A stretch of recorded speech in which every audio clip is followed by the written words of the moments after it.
हमने कसाईयों को जब भेजा जहन्नुम की यात्रा में तो इनको परेशानी हुई। इनकी परेशानी तो वह है कि इनके मित्र कसाई सब चले गए जहन्नुम में। ये निराश्रित गोवंश समाजवादी पार्टी ने दिए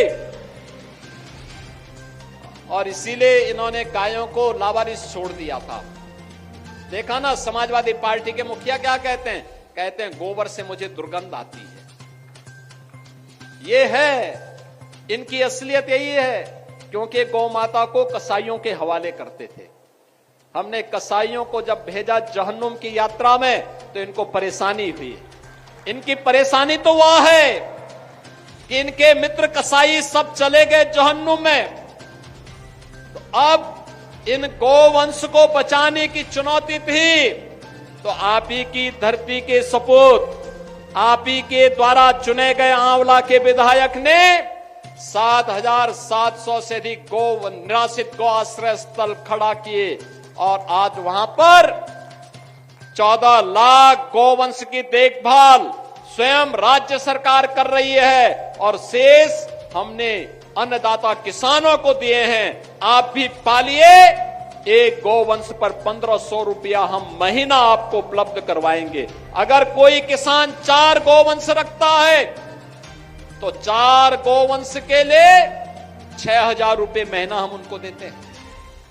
आप याद करिए, आम के आम और गुठली के भी दाम, इसी को कहते हैं। यानी गौ माता की सेवा का पुण्य भी पाओ और सरकार का अनुदान भी पाओ। और इसीलिए आज के इस अवसर पर भारत के अंदर भारत की परंपरा तो गौ और गंगा की परंपरा है। हमने अगर गंगा माता की पूजा की है तो गंगा माता ने हमें एक नई पहचान दी है। नमामि गंगे परियोजना के कारण आज प्रयागराज महाकुंभ ने उत्तर प्रदेश को एक नई पहचान दी है। 66 करोड़ श्रद्धालु प्रयागराज में आया, भव्य और दिव्य कुंभ का दर्शन किया। बहनों और भाइयों, ऐसे कभी नहीं हुआ पहले। नमामि गंगे परियोजना के कारण मां गंगा की आराधना, अविरल और निर्मल गंगा की परिकल्पना को प्रधानमंत्री मोदी जी ने साकार किया। आज भव्य और दिव्य कुंभ बदले में हमें मिला। हम आभारी हैं प्रधानमंत्री मोदी जी के, जिनके कारण उत्तर प्रदेश को यह भव्य और दिव्य कुंभ करने का अवसर प्राप्त हुआ और उत्तर प्रदेश की एक नई पहचान वैश्विक स्तर पर पहुंची। तो मां गंगा की पूजा का जो पुण्य प्राप्त हुआ वही मां गौ माता की पूजा करने से प्राप्त होगा। तो ये समाजवादी पार्टी के लोग जो गौ कसी करवाते थे, गौ तस्करों के साथ और कसाईयों के साथ जिनके संबंध थे, वे गौ माता की सेवा क्या करना जाने। तो उनके गौ माता के गोबर में तो दुर्गंध ही नजर आएगी।